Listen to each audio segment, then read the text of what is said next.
বিশ্ব স্বাস্থ্য সংস্থার দক্ষিণ পূর্ব এশিয়ার আঞ্চলিক পরিচালক সাইমা ওয়াজেদ পুতুল। ছাত্র জনতা আন্দোলনের পর গুঞ্জন ওঠে তার WHO আঞ্চলিক পরিচালক হওয়ার বৈধতা নিয়ে।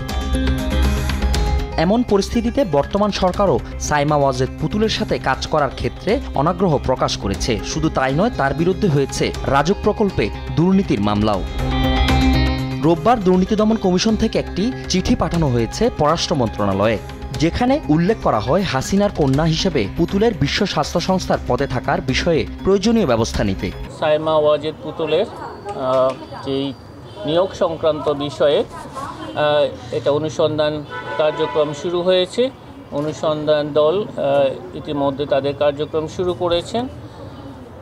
অভিযোগ প্রমাণে সহায়ক যে সমস্ত দালিলিক প্রমাণাদি প্রয়োজন সেই সংক্রান্ত তথ্যাদির জন্য তারা তাদের কার্যক্রম করবেন। প্লট দুর্নীতির বিষয়ে ইতিমধ্যে মামলা রুজু হয়েছে এবং এই সংক্রান্তে ইতিমধ্যে তদন্তকারী কর্মকর্তা নিয়োগ করা হয়েছে।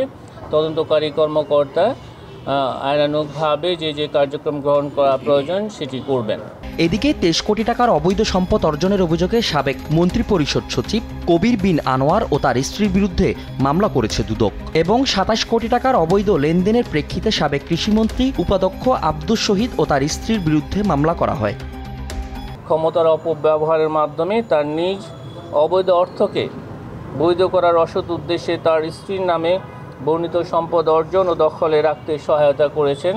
এই কারণে তাদের দুজনের বিরুদ্ধে সংশ্লিষ্ট ধারায় আরও একটি মামলা রুজু করা হয়েছে। আব্দুস শহীদ সাবেক সংসদ সদস্য, মৌলভীবাজার 4 সংসদ সদস্য হিসাবে দায়িত্ব পালনকালে বিবিধ দুর্নীতি ও ক্ষমতার অপব্যবহারের মাধ্যমে 7,72,00,000 টাকারও বেশি জ্ঞাত আয়ের উৎস বহির্ভূত সম্পদ অর্জনপূর্বক ভোগ দখলে রাখায় এবং নিজ ও তার প্রতিষ্ঠানের নামে বিভিন্ন ব্যাংকে পরিচালিত মোট 18টি হিসাবে 26,93,00,000 টাকারও বেশি সন্দেহজনক লেনদেন করে উক্ত টাকা হস্তান্তর, রূপান্তর এবং স্থানান্তর করার অপরাধে আরও একটি মামলা রুজু করা হয়েছে। একই দিন দুদকের একটি আভিযানিক দল বাংলাদেশ ব্যাংকের সাবেক ডেপুটি গভর্নর SK সুরের ধানমন্ডির 7-এর 25 নং বাসায় অভিযান চালায়। তার ধানমন্ডিস্থ বাসায় আমাদের তদন্ত দল অভিযান পরিচালনা করছেন। অভিযান এখনও চলছে। আপনাদেরকে এই সংক্রান্ত প্রাপ্ত তথ্যপাত্র আরও অভিযান শেষে আপনাদেরকে আমরা বিস্তারিত জানাতে পারব।